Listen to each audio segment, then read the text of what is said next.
Assalamualaikum warahmatullahi wabarakatuh.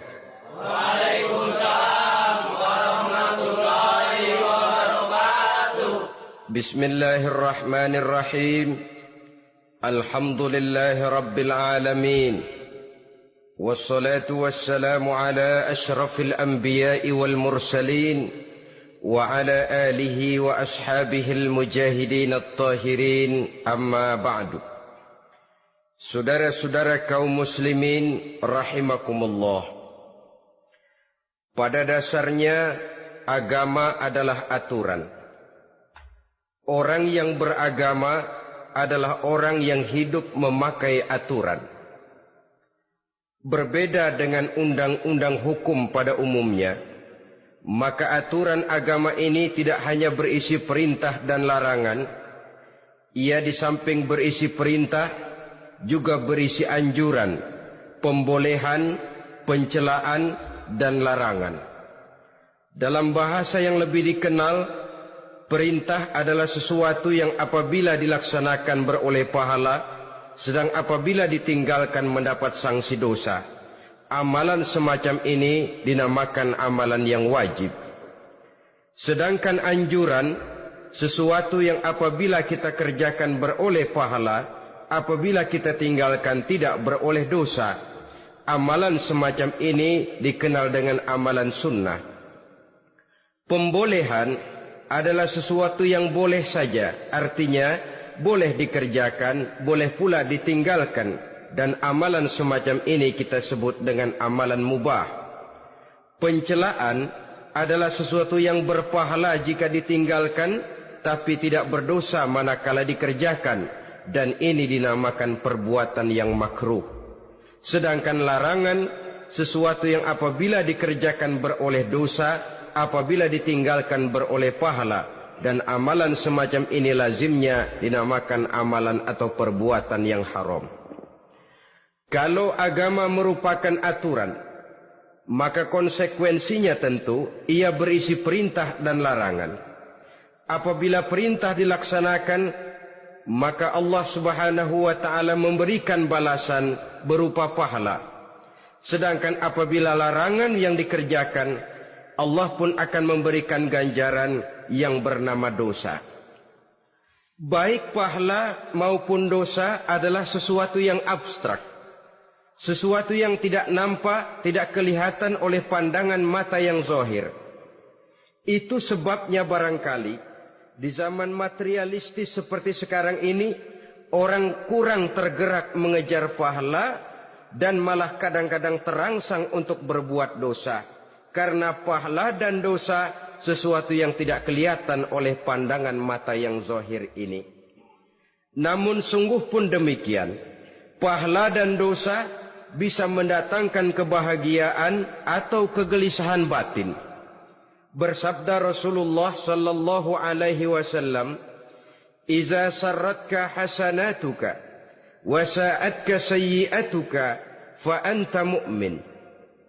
Apabila perbuatanmu yang baik menyebabkan engkau bahagia, apabila perbuatanmu yang baik menyebabkan engkau gembira, dan perbuatanmu yang jahat menyebabkan engkau jadi susah, itulah tanda bahwa di hatimu masih ada iman. Artinya, belum tentu orang yang berbuat baik merasa bahagia dengan kebaikan yang dikerjakannya. Dan tidak selamanya orang yang berbuat jahat sanggup menyesali perbuatan jahatnya. Oleh karenanya, apabila iman masih ada, apabila hati masih hidup, perbuatan yang baik menyebabkan orang gembira, perbuatan yang jahat menyebabkan orang susah dan gelisah hatinya. Ini mengandung pelajaran. Sekali kita berbuat baik, jangan sekali-kali menyesali kebaikan itu. Sebaliknya, satu kali kita melakukan kesalahan, hendaknya selalu menyesalinya. Kadang-kadang dalam kehidupan, karena orang tempat kita berbuat baik itu rupanya membalas air susu dengan air tuba, kita lalu menyesali kebaikan. Lahirlah kata-kata, nyesal saya nolong dia. Ibarat pepatah katanya, nolong anjing kejepit. Waktu kejepit setengah mati kita tolongin. Begitu selesai dia dari kejepitnya, malah kita digigitnya. Saudara hadirin yang saya muliakan, dalam kehidupan sehari-hari barangkali ini kena filsafat yang disebut dorong mobil mogok. Ketika mobil mogok setengah mati kita dorong, begitu mesin hidup ditinggalkannya kita di belakang. Sesungguhnya perbuatan kita yang baik tidak harus disesali. Karena disesali atau tidak, toh perbuatan itu sudah kita lakukan. Dan penyesalan atas segala kebaikan hanya akan mengurangi nilai pahala kebaikan itu sendiri. Berbahagialah apabila berbuat baik, walaupun orang yang kita melakukan kebaikan membalasnya dengan kejahatan. Menyesalah apabila berbuat kesalahan, apabila melakukan dosa, karena itu pertanda nilai iman yang masih hidup dalam jiwa kita. Saudara-saudara kaum muslimin yang berbahagia, jadi sungguh pun pahala dan dosa sesuatu yang abstrak, efeknya jelas dia mendatangkan kebahagiaan atau membawa kepada kegelisahan batin di dalam kehidupan manusia. Orang di zaman materialis kurang terangsang berbuat pahala dan terdorong melakukan dosa. Kenapa? Karena pahala tidak kelihatan, dosa tidak nampak. Kalau pahala kelihatan, barangkali nggak kuat kita mikul pahala. Kalau dosa benjol, umpama tiap bikin dosa palanya benjol, barangkali sudah nggak karu-karuan kepala kita. Baik pahala, baik dosa, sesuatu yang tidak nampak oleh pandangan mata zahir, tapi yang punya efek dalam kehidupan ini. Orang yang banyak pahalanya dengan orang yang banyak dosanya, kalau dia berjalan barangkali sulit kita membedakan. Tapi efeknya dalam kehidupan ini jelas adanya. Sesuatu yang bernama pahala kita perlukan, karena hidup tidak berhenti hingga di sini. Sesuatu yang bernama dosa harus kita hindarkan, karena ada kelanjutan sesudah hidup yang sekarang ini, kehidupan dari satu pertanggungan jawab. Itu sebabnya Imam Ghazali dalam bahasa yang indah sekali berpesan, "Jaddidis safinah fa innal bahra amiq wa khuziz zad fa inna safara ba'id." Perbarui selalu kapalmu, rawat, jaga baik-baik, dandani kapalmu, fa innal bahra amiq, karena sesungguhnya lautan ini sangat dalam. Satu bahasa yang indah dari tamsil terhadap kehidupan. Perbaiki kapalmu karena lautan ini sangat dalam. Artinya jaga baik-baik hatimu, pelihara iman dan keyakinanmu, karena hidup ini bagaikan gelombang lautan. Tempo-tempo air tenang, tempo-tempo ombak menggila dan menggunung. Jaga iman baik-baik karena hidup penuh dengan cobaan dan ujian. Itu maksudnya. Wa khuziz zad fa inna safara ba'id. Dan bawa bekal yang banyak karena perjalanan hidup ini sangat panjang. Perjalanan ini sangat jauh. Kita kalau pergi keluar kota tentu saja membawa bekal. Makin jauh kota yang akan kita tuju, makin banyak bekal yang harus kita bawa. Alangkah sengsaranya manusia apabila dia akan pergi ke satu kota yang jauh, modalnya cuma nekat. Bagaimana nanti di sana sajalah. Tidak membawa bekal sebagaimana yang sewajarnya. Hal yang semacam ini senangnya sih belum tentu, keblangsak dan susahnya sudah kebayang. Itu dalam kehidupan di dunia ini. Bagaimana kalau sudah bicara tentang kehidupan yang akan datang? Karena sesungguhnya hidup ini merupakan satu perjalanan yang sangat panjang. Sejak kita tinggal di alam arwah, pada saat jasad belum lagi diciptakan Allah, ruh sudah diciptakannya lebih dahulu. Sampai kemudian kita pindah ke alam rahim, alam kandungan ibu. Untuk kemudian berpindah kepada kehidupan dunia. Dari dunia ini kita pindah ke alam barzakh. Di sana tinggal kita 100 tahun mungkin, 100.000 tahun mungkin, 1 juta tahun mungkin, menunggu saat datangnya kiamat. Lalu dari alam barzakh pindah kita ke alam akhirat. Satu perjalanan yang sangat panjang. Alangkah malangnya, alangkah sengsaranya jika tahu kita begitu panjangnya perjalanan hidup ini, tidak ada bekal yang kita bawa. Artinya kesengsaraan, kesulitan yang bertali-tali sudah jelas akan menimpa kita. Kalau pergi kita keluar kota membawa bekal uang, membawa bekal makanan, apa bekal yang mesti kita bawa? Apabila kita kembali ke alam barzakh, kembali ke alam kubur, berkumpul di padang mahsyar di akhirat nanti, nasi yang mau kita bawa, uang yang mau kita bawa, tentu tidak lagi.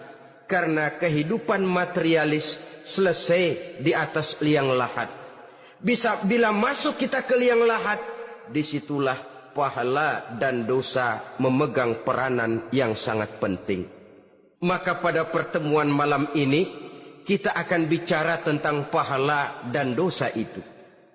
Saudara-saudara kaum muslimin rahimakumullah, yang dinamakan pahala, kata Imam Ali Al-Jurjani dalam kitab At-Ta'rifatnya, ma yastahiqqu bihi ar-rahmatu wal maghfiratu minallahi ta'ala. Sesuatu yang pelaksananya berhak untuk mendapat rahmah dan ampunan dari Allah. Dengan kata lain, nilai pahala adalah akibat dari perbuatan-perbuatan di dalam melaksanakan perintah dan anjuran yang ada di dalam kehidupan agama. Apabila perintah dan anjuran kita laksanakan, nilai pahala itu lalu datang. Nah, nilai pahala dalam Islam, menurut konsepsi Quran, Allah menjelaskan, man jaa bil hasanati falahu asyru amsalihha. Barang siapa yang datang membawa satu kebajikan, barang siapa yang melaksanakan satu kebaikan, maka dia akan mendapat balasan 10 kali dari kebaikan yang dikerjakannya. 10 kali ini pun masih dilipat gandakan dengan 7. 7 ini pun masih dikalikan 100. Dan itu pun masih ditambah dengan pernyataan wallahu yudha'ifu liman yasha. Allah masih akan melipat gandakan perbuatan baik seseorang yang dikehendakinya. Itulah nikmatnya dalam Islam. Tetapi sebaliknya, wa man jaa bisayyi'ati fala yujza illa mislaha. Barang siapa yang melakukan satu kejahatan, dia tidak akan mendapat balasan kecuali sesuai dengan kejahatan yang dikerjakannya. Alangkah rahman dan rahimnya Allah. Orang yang berbuat baik dibalas 10, dikali 7, dikali 100, masih dilipat gandakan pula. Tapi orang yang berbuat jahat tidak akan mendapat balasan kecuali sesuai dengan kejahatan yang dikerjakannya. Ini kan beda dengan sifat kita manusia. Kita ini kadang-kadang kalau dijitak membalasnya mukul. Tapi kalau orang berbuat baik kepada kita, kita enggan untuk berbuat baik kepada orang tadi. Allah tidak mengajarkan begitu. Satu kebaikan berbalas 10. Satu kejahatan berbalas dengan satu kejahatan. Maha Rahman dan Rahim Allah. Bahkan dalam Islam, niat berbuat baik saja mendapat pahala. Sedangkan niat berbuat jahat belum ditulis merupakan satu dosa sampai kejahatan itu dikerjakan oleh orang yang niat tadi. Umpamanya, saudara niat nanti malam giliran pengajian saya mau hadir di majelis taklim. Pas datang waktu malam hujan turun sangat lebat. Saudara berhalangan datang ke majelis taklim, saudara sudah mendapat pahala niat. Tapi saudara niat, nanti malam kalau turun hujan, saya mau bongkar rumahnya si fulan, saya mau curi seluruh harta bendanya. Ternyata malam saudara tidak mengerjakan perbuatan itu belum ditulis dosa sampai perbuatan itu benar-benar dikerjakan. Tapi lalu jangan macam-macam, kalau begitu niat aja yang baik biar nggak usah dikerjain. Niat aja pengen ngaji walaupun tidak ada niatan untuk ngaji. Allah lebih tahu tentang apa yang terdetik di dalam hati sanubari kita. Itulah sebabnya sangat dianjurkan orang untuk melakukan segala macam kebajikan. Dan dianjurkan orang menjauhkan segala macam bentuk kejahatan. Karena dia akan berefek melahirkan dosa dan pahala. Dosa dan pahala itulah alat untuk memperoleh kebahagiaan di alam kubur, di padang mahsyar, sampai di akhirat nanti. Di dunia ini mungkin segalanya bisa kita beli dengan yang namanya uang. Keamanan kita bisa menyewa petugas untuk menjaga rumah kita. Kendaraan yang mewah bisa kita beli. Udara yang sejuk bisa kita ciptakan. Siapa banyak uang dia raja. Mungkin itu di dunia. Tapi bisa apa uang kalau kita sudah masuk ke alam kubur? Bisakah munkar nakir kita sogok? Udah karkir jangan nanya nih cepet. Bisakah malaikat azab menyingkir dengan uang semir? Ternyata tidak. Untuk memperoleh kebahagiaan di sana, nilai pahala. Kesengsaraan akan kita dapat kalau kita banyak menumpuk dosa. Oleh karena itu jangan beranggapan, pahala nggak kelihatan, dosa juga nggak kelihatan, biarin saja. Yang tidak kelihatan ini pada waktunya akan memegang peranan yang sangat penting. Tapi tidak cuma untuk menghadapi hidup di situ, kita lalu harus berbuat baik dan meninggalkan yang jahat. Terutama juga di dunia ini. Toh pepatah bilang gajah mati meninggalkan gading, harimau mati meninggalkan belang. Apa yang akan kita tinggalkan setelah kita mati?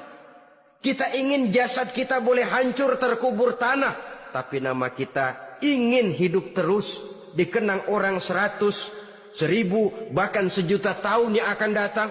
Ditulis orang dengan tinta emas dalam sejarah, tercatat kita sebagai orang baik-baik.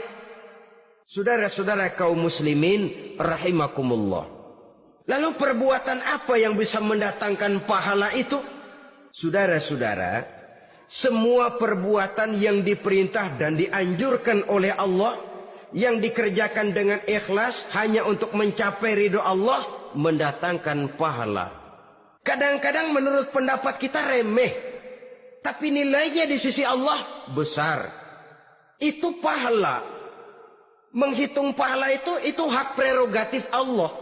Perbuatan yang ringan Allah mau berikan ganjaran yang besar, itu urusan Allah. Misalnya, kata Nabi, la tahkiranna minal ma'rufi syai'an. Jangan kamu menganggap remeh perbuatan baik walaupun kecil. Jangan merasa sulit melakukan perbuatan yang mengandung pahala. Bertemu dengan teman, muka kita cerah, berpahala. Menyingkirkan duri di jalanan, berpahala. Menolong orang yang sesat, memberitahu orang yang bertanya, berpahala. Tidak sulit kalau kita mau. Yang diperintah dan dianjurkan oleh agama, itu perbuatan yang mengandung nilai-nilai pahala. Masalahnya cuma tinggal mau atau tidak, dan dikerjakan dengan ikhlas. Bertemu teman, mukanya cerah, pahala. Menyingkirkan duri di jalanan, pahala. Sodakoh, pahala. Tidak berupa perbuatan, bisa berupa ucapan. Misalnya bersolawat, pahala. Bertasbih dan bertahmid, pahala. Kata Nabi, kalimatani khafifatani 'alal lisan, saqilatani fil mizan. Ada dua kalimat yang enteng di lidah tapi berat di timbangan akhirat nanti. Apa itu? Subhanallah walhamdulillah. Itu kan amalan yang ringan, perbuatan yang mudah saja, tapi nilainya demikian besar dalam pandangan Allah. Jadi pendeknya, perbuatan yang bernilai pahala adalah perintah dan anjuran agama yang dilaksanakan dengan ikhlas semata-mata untuk mencapai ridho Allah, itu mengandung pahala. Niat dasarnya itu harus karena Allah. Landasannya harus karena ikhlas. Bukan cuma sekedar basa-basi, tidak karena ingin dipuji orang, tidak karena mengharap tanda jasa, tapi ikhlas semata-mata. Dari perbuatan yang paling kecil dan mudah sekali sampai kepada amalan-amalan yang besar dan memerlukan biaya yang besar, seperti melaksanakan ibadah haji, seperti jihad fi sabilillah, membangun masjid, membangun pondok-pondok pesantren, membangun pusat-pusat kesehatan, membangun jalan-jalan umum, termasuk menjaga keamanan. Jangan dikira loh, siskamling umpamanya, menjaga keamanan kampung tidak berpahala. Kalau diniatkan ibadah, menjaga ketenangan warga supaya mereka tekun ibadah, ikhlas karena Allah, itu juga bernilai ibadah. Keluar kita dari rumah, pergi pagi, pulang sore, peras keringat, banting tulang cari nafkah buat menghidupi anak istri kita. Kalau diniatkan ibadah, melaksanakan kewajiban sebagai kepala rumah tangga, membantu orang tua sebagai anak, itu juga perbuatan-perbuatan yang mengandung pahala. Yang terbaik sesuai dengan bidang kehidupan kita. Ada orang yang dinamakan abid, ahli ibadah, pahala yang paling baik bagi dia banyak-banyak tahajud, sembahyang malam, wirid, zikir, tasbih. Ada yang dinamakan orang alim, pahala yang paling baik buat orang macam ini mengajar, menyebarkan ilmu, mendakwahkan Islam. Ada yang disebut wali, pejabat pemerintah, petugas.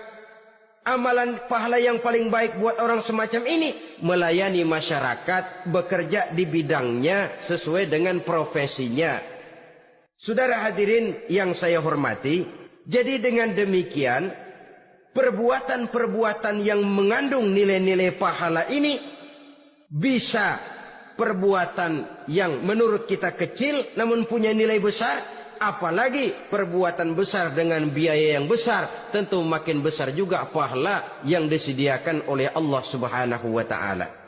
Oleh karenanya, kalau kita bercermin dari ayat Quran, hidup ini kesempatan untuk berbuat baik. Huwallazi khalaqal mauta wal hayata liyabluwakum ayyukum ahsanu amala. Dialah Allah, Tuhan yang telah memberikan hidup dan mati kepadamu untuk menguji kamu siapa di antara kamu yang paling baik amal perbuatannya. Jadi tidak saya rinci, tapi cukuplah satu penjelasan global. Perbuatan yang berpahala adalah perbuatan melaksanakan perintah Allah atau anjuran Allah dengan dasar ikhlas, dengan tujuan untuk mencapai ridho Allah semata-mata. Lalu apa perbuatan yang mengakibatkan dosa itu?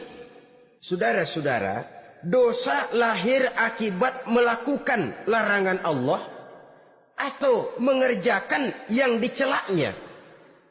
Nah, para ulama ada yang membagi dosa itu menjadi dua bagian.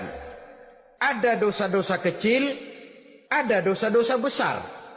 Tetapi sebenarnya ditinjau dari segi hakikatnya, kalau sudah melakukan satu kesalahan yang mengakibatkan dosa, jangan dilihat besar dan kecilnya, tapi kepada siapa dosa itu kita kerjakan. Sebab kalau dosa kita anggap satu yang kecil, orang akan terangsang untuk mengerjakan yang kecil-kecil saja. Sehingga dengan demikian, yang kecil pun akan menjadi besar kalau ditumpuk-tumpuk. Sedangkan yang besar bisa saja menjadi kecil kalau selalu diiringi dengan permohonan ampun kepada Allah. Itu sebabnya para ulama sufi, orang-orang tasawuf mengatakan, la saghair ma'al istimrar wala kabair ma'al istighfar. Tidak ada dosa yang kecil kalau dikerjakan terus-menerus, dan tidak ada dosa yang besar kalau digempur tiap saat dengan perbuatan istighfar atau memohon ampun kepada Allah Subhanahu wa taala. Cuma saja pada umumnya, karena dosa-dosa kecil itu lebih mudah taubatnya, dan ada janji Nabi, barang siapa yang meninggalkan dosa-dosa besar akan diampuni dosa-dosanya yang kecil-kecil. Oleh karena itu, pada kesempatan ini kita akan juga bicarakan apa saja yang termasuk klasifikasi dosa-dosa besar, dengan harapan kita bisa menjaga diri, menyelamatkan diri, jangan sampai terjatuh ke dalam dosa-dosa yang besar tadi. Tetapi bukan berarti kita harus terangsang melakukan dosa-dosa yang kecil. Ah, biarin kecil ini, tobatnya gampang. Ah, dosa kelas teri. Ah, dosa itu kan tidak kelihatan. Lalu terangsang melakukan perbuatan dosa-dosa. Walaupun kecil, kalau berlarut terus-menerus, dia akan tumbuh menjadi dosa yang besar. Oleh karenanya, jangan sampai mengundang pengertian. Kalau kita membicarakan dosa-dosa yang besar, lalu terangsang melakukan dosa-dosa yang kecil. Karena bagaimanapun juga, dosa kecil dan dosa besar sama dalam arti kepada Allah kita melakukan kesalahan. Dan dosa yang kecil pun kalau bertumpuk, dia akan menjadi banyak. Saudara-saudara kaum muslimin rahimakumullah. Ada beberapa jenis dosa-dosa besar. Jenis yang pertama, asyirku billah. Syirik atau menyekutukan Allah. Dari sekian deretan dosa-dosa besar, syirik ini merupakan bapak moyangnya dosa. Dedengkotnya dosa, itu syirik, menyekutukan Allah. Bahkan dosa yang lain Allah masih mau mengampuni. Tapi kalau sudah syirik, menyekutukan Allah, itu sudah satu dosa yang tidak berampun sama sekali. Oleh karena itu tepat pesan Imam Ghazali tadi. Jadi di safinah fa innal bahra amik. Jaga iman, pelihara akidah, dandani kapal. Karena hidup ini gelombang lautan sangat dalam, hidup banyak cobaan.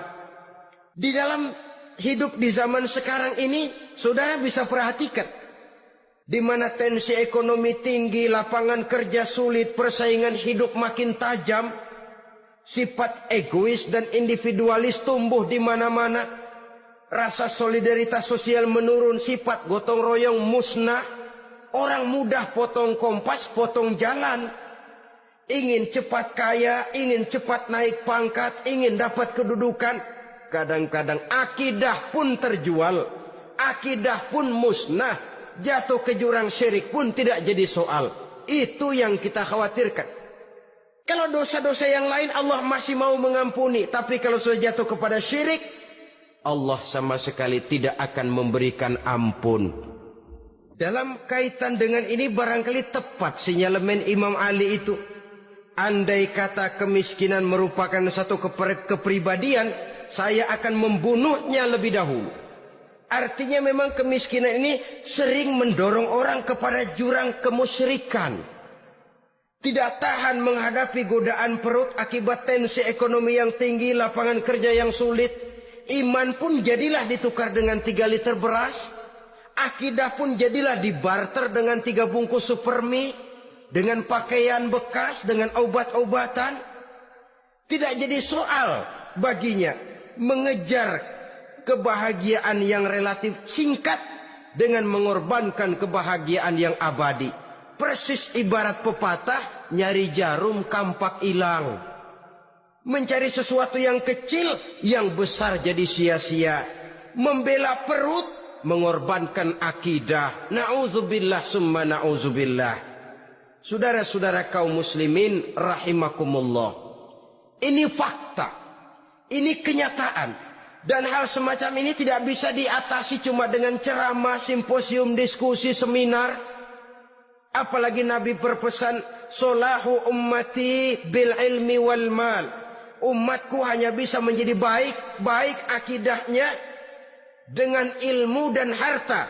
Itu bahasa Nabi. Kalau bahasa kita sekarang, dengan ekonomi dan pendidikan.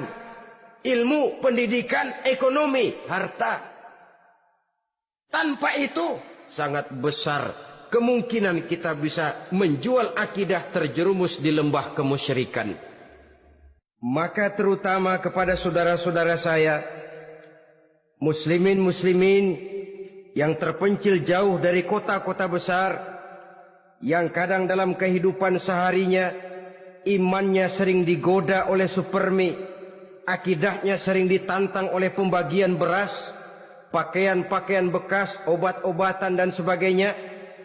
Jaga dan bentengi akidah kita. Lebih baik nyawa berpisah dari badan asal iman jangan berpisah dari hati. Kepada adik-adik saya para remaja, para pemuda di kota-kota besar yang iman dan akidahnya sering ditantang dengan minuman-minuman keras, fasilitas-fasilitas yang menghanyutkan, yang secara terarah dan praktis sedikit demi sedikit menggiring kita untuk keluar dari nilai-nilai akidah.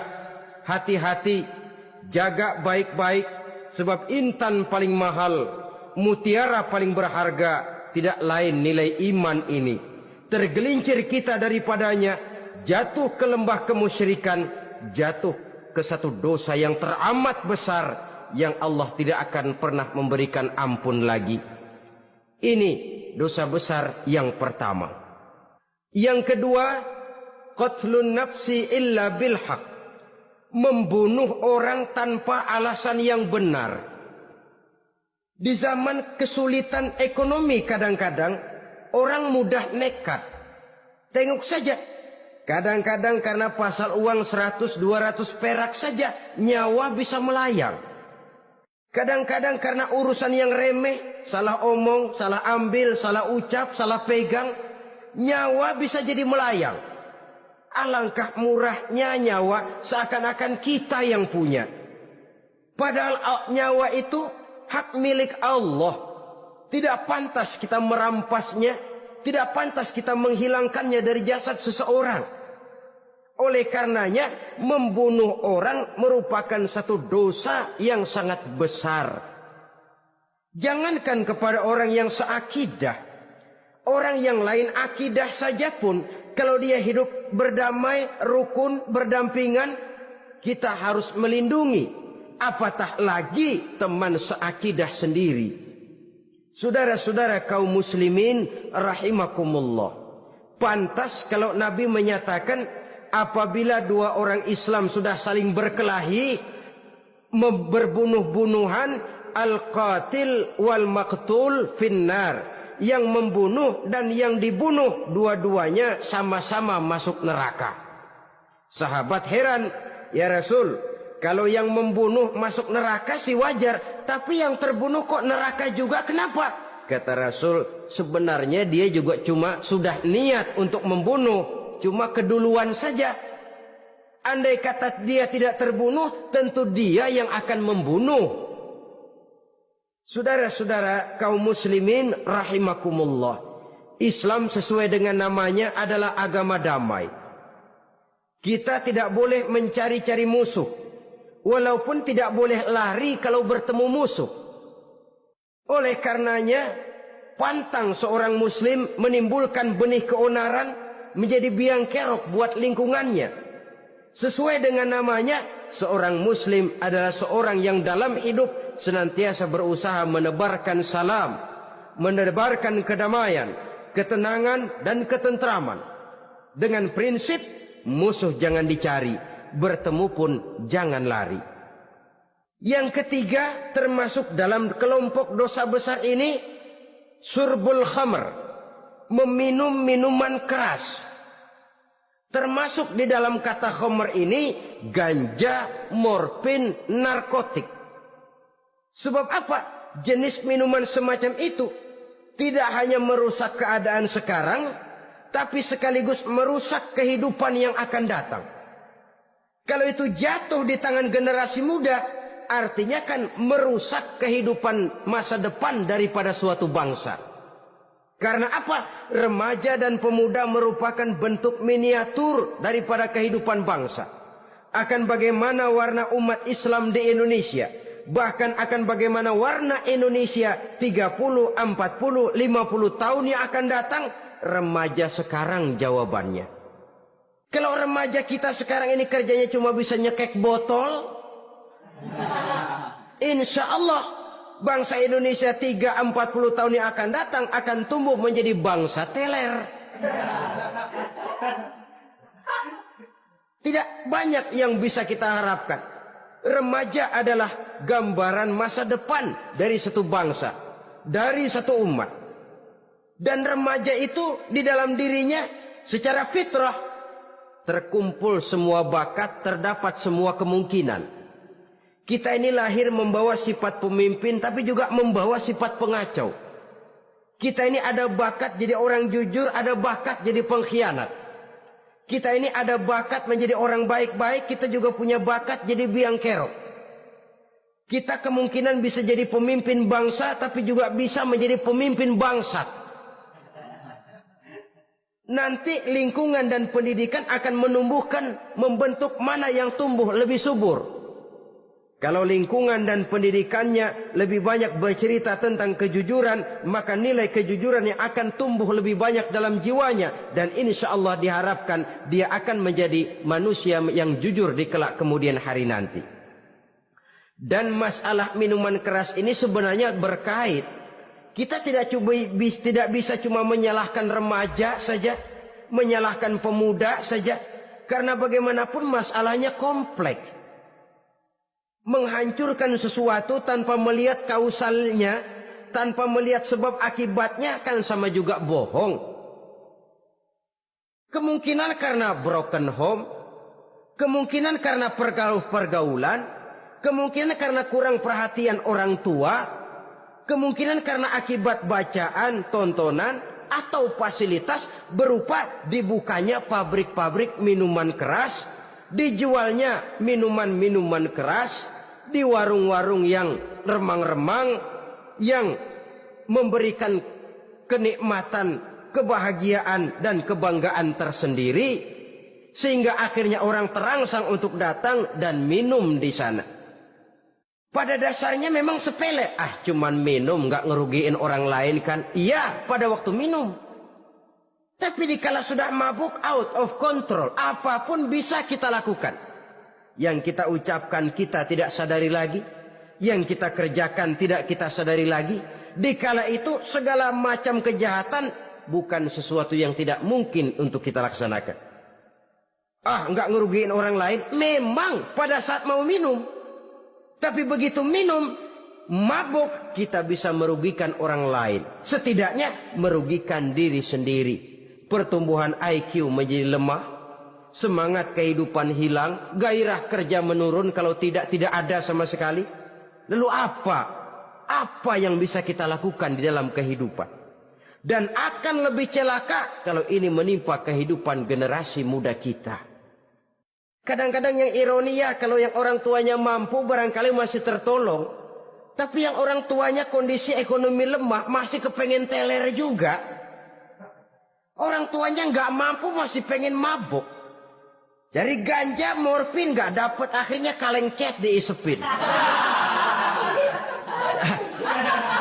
Yang penting kan bisa teler, mendatangkan satu kebahagiaan tersendiri.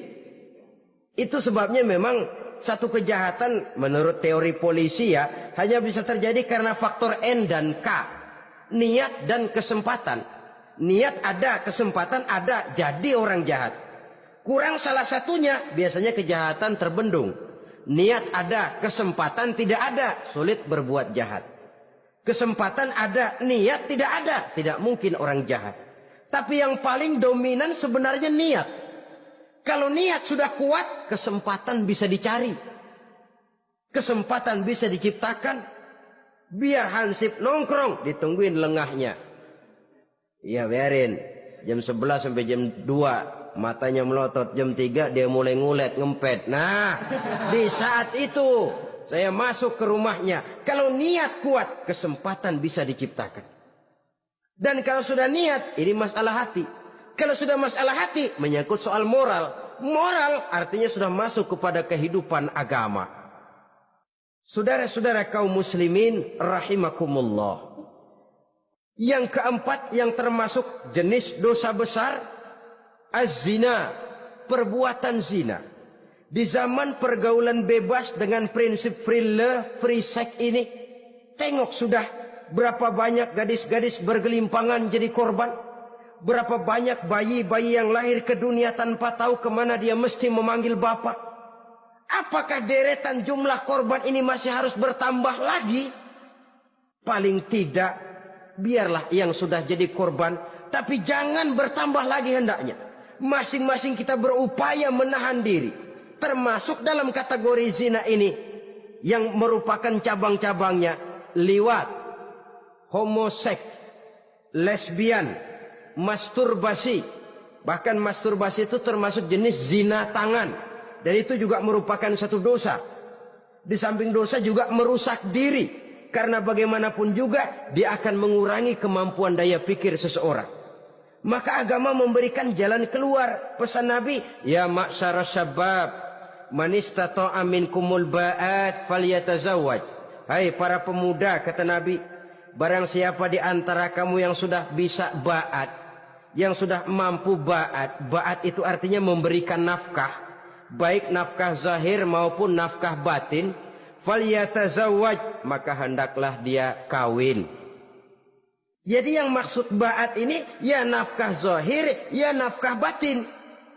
Kita kadang-kadang cuma bisa ngasih nafkah batin saja sudah merasa pokoknya kan saya sanggup untuk kawin, lalu kawin tanpa dengan kehilangan pertimbangan. Saudara-saudara, wa illam yastati, adapun kalau dia belum mampu, fa alaihi bisyam, hendaknya dia banyak puasa. Fa innahu lahu wija, karena puasa itu akan merupakan benteng jangan sampai orang memperturutkan hawa nafsunya. Andai kata puasa belum hobi, banyaklah olahraga para pemuda, para remaja. Karena dengan olahraga, pemikiran untuk memperturutkan hawa nafsu agak sedikit terkendali dan energi tersalurkan dalam bentuk yang positif. Pendeknya kreatif, banyak kegiatan. Ini pesan Imam Syafi'i tepat itu. Kata beliau, inni ra'aitu wuqufal ma'i yufsiduh in sala toba wa illam yajri lam yatib. Aku melihat air kalau diam rusak, tapi kalau dia mengalir jernih. Air kalau ngendap nggak ngalir, nyamuk nyarang di situ, bisa jadi sumber penyakit. Manusia hidup begitu. Kalau nggak punya kegiatan, nggak kreatif, kerjanya cuma ndelohom, ayam-ayam, akhirnya jadi ngerusak. Ngomongin orang, si ano ngapa, ano, kebangetan nggak ngapa-ngapain, orang aja dipontenin, orang diomongin, lahirlah namimah, lahirlah ghibah. Saudara-saudara, air itu kalau ngendap ada aja yang nyarang, tapi kalau dia ngalir, orang ada kesibukan, insya Allah dia tidak akan jatuh kepada sesuatu yang bisa mengundang dosa. Isilah waktu dengan hal-hal yang bermanfaat, karena hidup ini singkat dan tidak berjalan mundur ke belakang, mundur hancur, berhenti diinjak orang. Sekali melangkah jangan surut mundur ke belakang. Homoseks, terlepas dari penyakit kejiwaan. Sekarang ini kan sudah ada persatuan kaum gay katanya, meminta perlakuan yang sama dan agar dibolehkan kawin sesama mereka. Secara manusiawi boleh, secara manusiawi kita hargai mereka, tapi dari kacamata agama ini jelas merupakan penyimpangan, dan penyimpangan merupakan suatu dosa terlepas dari pertimbangan manusiawi. Jangan karena terlalu memperturutkan suara manusiawi lalu kita mengesampingkan agama. Termasuk lesbian, wadon karo wadon. Kalau homo itu kan lanang karo lanang katanya. Saudara-saudara kaum muslimin rahimakumullah, ini bukan penyakit baru. Liwat, homoseks sudah dikenal dari zamannya Nabi Lut, laki dengan laki. Lesbian dari zaman istrinya Nabi Lut. Terlepas dari penyakit kejiwaan, dari segi agama ini merupakan penyimpangan dan merupakan dosa yang besar. Yang kelima, yang termasuk jajaran dosa kelas kakap, qazful mu'minina wal mu'minat, menuduh orang mukmin yang baik-baik, laki atau perempuan, melakukan perbuatan zina sehingga hancur namanya di masyarakat. Ini merupakan satu perbuatan dosa yang sangat besar dan sangat dimurkai oleh Allah. Saudara-saudara kaum muslimin rahimakumullah. Oleh sebab itu tentang masalah ini, kalau memang tidak ada saksi, jangan sembarang kita enteng lidah menuduh orang lain berbuat zina, menuduh orang lain berbuat serong. Dosanya kelewat besar di dalam kehidupan. Karena apa? Mencari harga diri itu berat. Memelihara kehormatan diri jauh lebih berat. Satu kali orang dihancurkan namanya di masyarakat, dia akan terisolir jadinya. Oleh karenanya, berlindung kita kepada Allah, jangan sampailah dihinggapi oleh sifat ini.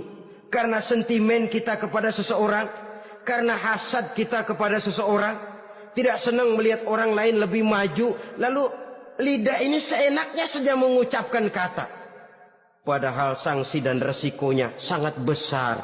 Yang kita tuduh barangkali mendapat pahala dari Allah. Kita sendiri yang menuduh tanpa saksi, tanpa alasan yang benar, mendapat dosa yang sangat besar. Saudara-saudara, memang kadang-kadang aneh dalam hidup ini. Seorang pelacur biasanya bisa menjaga mulutnya di masyarakat, kata-katanya baik, sopan. Kenapa? Karena mulut yang satu sudah tidak terjaga.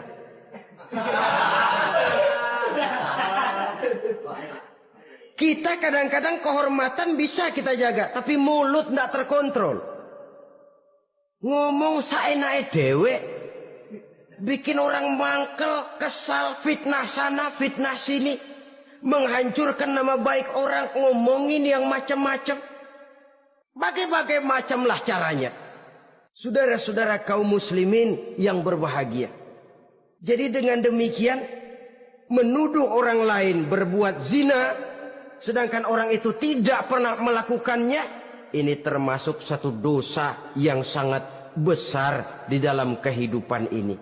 Yang keenam, al-'aqu bil walidain, durhaka kepada ibu bapak. Seorang anak, bagaimanapun banyak nilai ibadahnya, banyak kebaikan di masyarakat, menyandang berbagai macam gelar, pangkat dan jabatannya tinggi, tapi kalau sudah durhaka kepada kedua orang tuanya, alamat hidup tidak lagi membawa keberkahan. Dan itu dosa yang sangat besar. Sampai Nabi sabdakan, ridho Allah ada di dalam keridhaan ibu bapak, murka Allah pun ada di dalam kemurkaan ibu dan bapak. Walaupun belum tentu setiap kita orang tua, tapi yang jelas setiap kita adalah anak. Dan setiap anak punya ibu dan bapak. Jangan sampai kacang lupa kepada kulitnya. Saudara-saudara kaum muslimin rahimakumullah. Durhaka kepada ibu bapak merupakan perbuatan yang sangat dimurkai oleh Allah. Apalagi ibu yang telah melahirkan kita, bahkan mengandung kita. Begitu juga bapak yang telah berusaha peras keringat banting tulang untuk mengasuh membesarkan kita. Tidak ada perbuatan baik yang kita lakukan untuk bisa menebus kebaikan daripada ibu dan bapak kita. Setidaknya kalau belum bisa berbuat baik kepadanya, kepada keduanya, janganlah menyakiti hati keduanya. Itu saja dulu yang harus dijaga.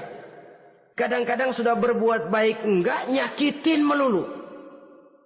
Sudah nyenangin belum bisa, saban sehari nyakitin saja. Padahal kedua orang tua itu doanya manjur, sebagaimana sumpahnya juga bisa jadi kenyataan. Dan sering bahkan menjadi kenyataan. Sampai ibu bapak sudah wafat, sudah meninggal sekalipun, kewajiban berbakti masih harus terus dilakukan oleh seorang anak. Lalu yang ketujuh, at-tawalli yaumaz zahfi, berpaling pada hari pertempuran. Orang sedang sibuk-sibuk menghadapi musuh, maksudnya berjuang membela agama ini, dia lari menyelamatkan diri. Pengecut, mental munafik. Ayo, kalau demi agama, mari kita maju ke depan. Allahu Akbar. Yang besar Allah, yang lain kecil semua. Maju. Orang lain maju serentak, dia mundur jauh ke belakang. Mental munafik, mental calo istilah sekarang ini. Oh itu calo, mental calo. Tuhan gedek banget itu. Coba ya, calo itu paling sibuk nyuruh penumpang naik. Tapi sementara penumpang naik sampai ke tempat tujuan masing-masing, calonya nggak kemana-mana, diem aja di situ. Cuma orang aja disuruh naik. Saudara-saudara, kerja bakti. Orang turun ke comberan, dia naik ke tempat tidur. Mundur di hari pertempuran.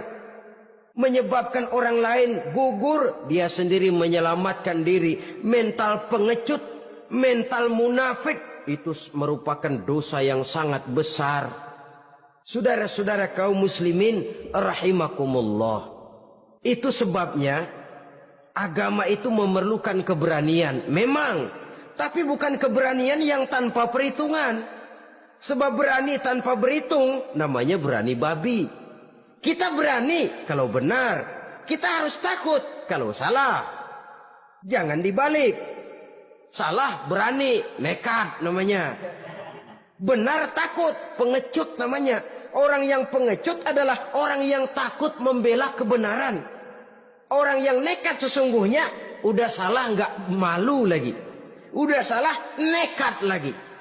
Merasa rugi berbuat kebaikan, puas kalau berbuat kejahatan. Padahal Nabi pesan, siapa yang berbuat dosa sambil tertawa, nanti dia akan masuk neraka sambil menangis. Karena itu dipesan pula di dunia ini, sering-seringlah mencuci mukamu dengan air mata taubat. Cuci lidahmu dengan zikir kepada Allah. Bersihkan hatimu dengan air ikhlas. Saudara-saudara kaum muslimin rahimakumullah. Kan ada toh orang berbuat baik nggak gembira, tapi berbuat jahat malah puas. Atau sama saja orang lain berbuat baik, hatinya kesel. Orang lain berbuat jahat, dia malah mendukung. Atau orang lain tergelincir berbuat jahat, dia malah girang. Ini kan tidak objektif. Karena yang berbuat baik orang yang dia keselin, dia nggak seneng. Tetapi karena yang berbuat jahat orang yang dia senengin, dibenerin juga.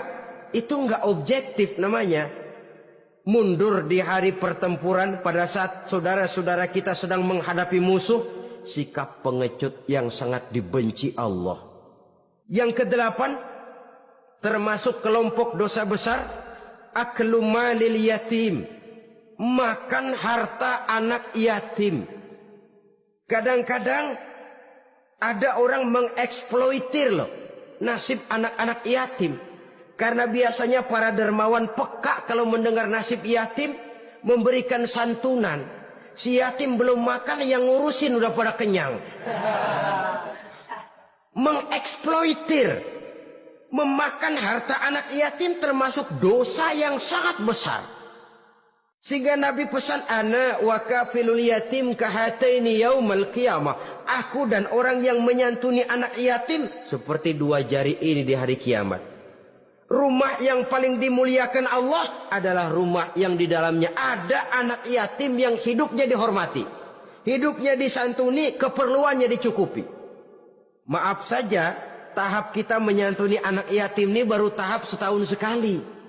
Kalau Muharram kita agungkanlah, kita besarkan. Lebaran yatim katanya. Kita kumpulkan dana, kita usap kepala yatim, kita kumpulkan beras, kita bagikan hari itu. Perkara bulan depan kelaparan, kita tutup kuping. Perkara bulan berikutnya dia kelaparan, kita masa bodoh. Bahwa di bulan Muharram kita santuni yatim piatu itu sudah baik. Tapi akan lebih baik lagi kalau kita sanggup menjadi bapak asuh mereka, memikirkan sekolah mereka, ada kontinuitas. Kalau mereka diasuh oleh orang lain, lalu bertukar agamanya, berpindah akidahnya, kita ngomel habis-habisan. Tapi kita ada kemampuan, kita tidak mau berbuat semacam itu. Ya sama juga bohong namanya. Saudara-saudara kaum muslimin rahimakumullah. Orang yang menyantuni yatim mendapat pahala besar. Tapi orang yang mengkorup harta anak yatim, dosanya juga sangat besar. Berhati-hatilah kalau kita diberikan kepercayaan oleh masyarakat untuk mengurus anak-anak yatim. Karena pahalanya besar, resikonya juga besar. Yang kesembilan, syahadatuz zur, sumpah palsu. Sebab sumpah palsu ini menggunakan nama Allah untuk sesuatu yang tidak benar. Nama kita saja dibawa untuk yang tidak benar, kita jengkel. Nama kita dipalsukan untuk sesuatu yang tidak baik. Kita kadang-kadang jengkel, tidak puas jengkel, menuntut melalui saluran hukum. Kenapa? Nama saya dicatut. Bagaimana lagi kalau nama Allah kita pakai untuk bersumpah, sumpahnya palsu, menguntungkan kita, merugikan orang lain, Allah murka betul. Maka sumpah palsu termasuk deretan dosa-dosa besar. Apalagi yang ke-10, aklur riba. Makan riba alias renten. Ini kan yang cepat mendatangkan uang. Kadang-kadang kalau yang bikin riba itu orang awam barangkali, ya masih kita maklumin. Kadang-kadang penyakit ini datang menimpa mereka juga yang kita kenal kebaikannya. Bahkan suka datang ke musola, rajin ke masjid kadang-kadang. Riba masih dimakannya. Karena ini cara cari duit paling enak. Duit utuh tambahnya terus masuk. Na'udzubillah summa na'udzubillah. Itu yang diibaratkan dalam perjalanan Mi'raj waktu Nabi diperlihatkan neraka. Orang perutnya sebesar rumah dililit ular. Diseret-seret itu hancur perutnya. Dibulatkan lagi, diseret lagi, hancur lagi. Dibulatkan lagi, terus menerus begitu. Dia berteriak, mengerang, mengeluh, mengaduh kesakitan. Nabi tanya, itu apa Jibril? Itu contoh dari umatmu yang suka makan riba Muhammad. Makan renten. Saudara-saudara, ini kan mencekik leher orang. Orang sedang kesulitan. Kelihatannya sih baik, menolong. Tapi di belakang menolong itu nyekek. Di belakang nolong itu nyekek. Dan nyekek itu sebenarnya tujuan utamanya. Orang yang menjalankan riba pada dasarnya tidak punya kemanusiaan kok. Kalau dia kelihatannya mau menolong, kelihatannya motifnya mencari untung di belakang itu. Jauh dari kemanusiaan. Yang ke-11, saudara-saudara, termasuk jajaran dosa besar itu qat'ur rahim, memutuskan silaturahmi. Marah, hobi sama marah. Kalau 3 hari nggak marahan sama orang, ngebet palanya. Selalu nyari gara-gara. Kalau udah marah berlaku perpanjangan waktu. Tahun, 2 tahun, kadang-kadang seumur hidup. Saudara hadirin yang saya muliakan. Apalagi mengurangi timbangan termasuk kelas dosa besar. Makan suap termasuk dosa besar. Semir menyemir dosa besar. Apalagi bunuh diri. Nah ini, bunuh diri dosa besar. Kadang-kadang karena sulit nekat. Daripada hidup susah mendingan mati sekali.